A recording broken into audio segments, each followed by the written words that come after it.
In today's video, I'm going to teach you how to delete subscribers on Mailerlite. If you need to remove a contact from your Mailerlite account, the process is straightforward once you know where to look.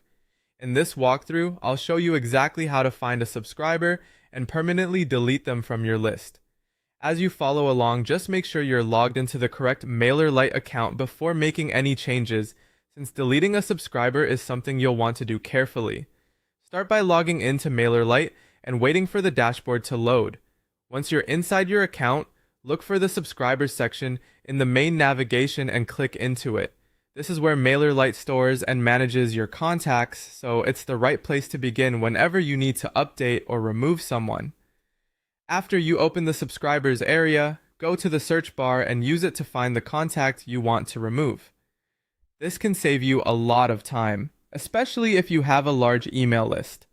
Type in the subscriber's details, such as their email address, and wait for the matching result to appear. Be sure to double check that you found the correct contact before moving forward, since you don't want to delete the wrong person by mistake. Once you've located the subscriber, click on their email address to open their profile. This will take you into the individual contact record, where you can review their information and access more options related to that subscriber. Next, look to the top right corner of the profile page and click on Actions. This menu contains several subscriber management options, including the one you need for this task. From the drop-down, select Delete. Mailerlite will then ask you to confirm the deletion.